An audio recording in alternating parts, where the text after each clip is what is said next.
Breakfast just got a whole lot tastier with these recipes from chef and cookbook author Anna Olson. And today we are highlighting some of the best of Niagara produce in the region. We are so lucky here that we have access to these delicious ingredients. So I wanted to showcase what's available now in breakfast items, but with a twist. Okay. These are all breakfast dishes you can make ahead. And that's incredible, especially if parents are getting their kids to camp or anything. You just grab and go.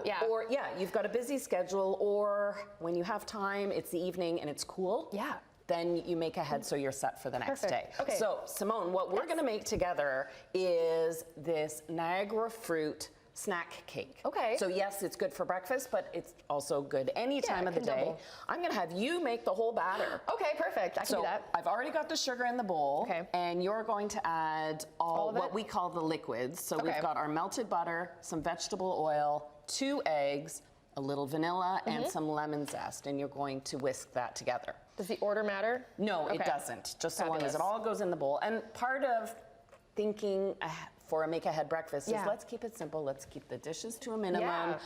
I don't want to have to clean anything if I don't have to. And while you're doing that, I'm making a streusel topping for this cake because we're going to have the cake at the bottom, the streusel on top, but our Niagara fruits, and I'm going to feature fresh berries in the middle.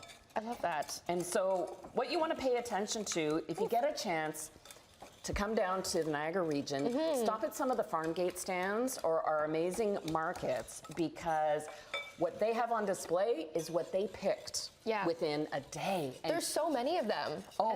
So many to choose and from. They're working so hard. Just to let you know, Simone, what I've got for the streusel, I've got flour and sugar. I add just a little bit of cinnamon, or you could use nutmeg if you want.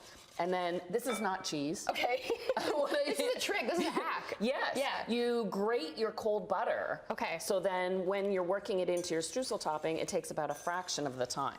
That's perfect. And you also don't want it to like warm up and melt, right? No, and if you get, sometimes I get in there with my fingers at the very end, but you don't have to do that now. That is beautifully mixed. Then I gotta add So we have our flour with baking powder and a little bit of salt.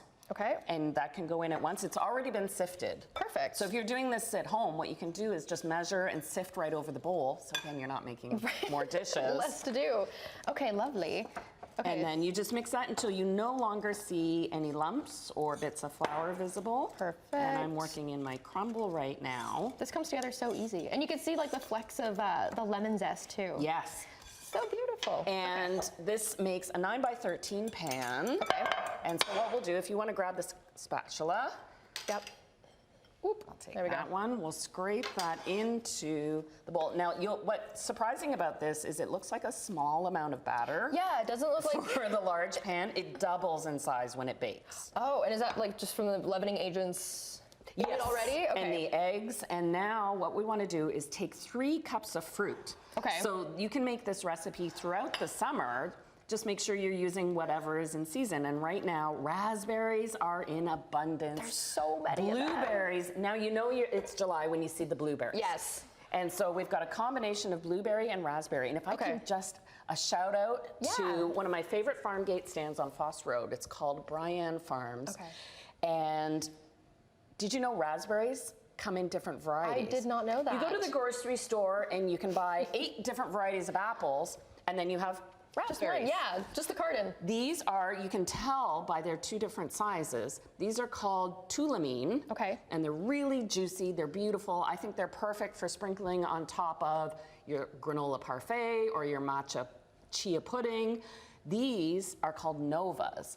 And while they're small, they pack double the raspberry flavor, and they have such a beautiful aroma. So delicious. We have about a minute left. So we're gonna just tumble 3 cups of berries. But now if you see apricot and plum season should just be beginning. It was a tough spring for those fruits that bloom early, like cherries, apricots, and plums. So when you see them, grab them. Understand the price is because It's Yeah, a 20% yield compared to some other seasons. It might be difficult. Okay, It might be tough, but we're gonna have to wait on peaches. Peaches come in But you can August. sub it out if you needed to, kind of like if you any fruit Exactly. you want. So that's it. 3 cups of the fruit. 3 cups of the fruit, and this goes on top. streusel. It takes about 45 to 55 minutes in a metal pan. Add an extra 10 minutes for ceramic. Ceramic takes longer to heat up. Easy enough. And there you've got it. So delicious. Okay, I'm going to take a bite. We do have to go to break, but thank you so much. This is a summer frittata with corn and zucchinis in season. So delicious. Where can people get the recipes? All from my latest cookbook, Anna Cooks. Awesome. Thank you, Anna, for being here today. I'm going pleasure. to have a bite of this right now. I'm going savory. Good call. Oh, this is so delicious.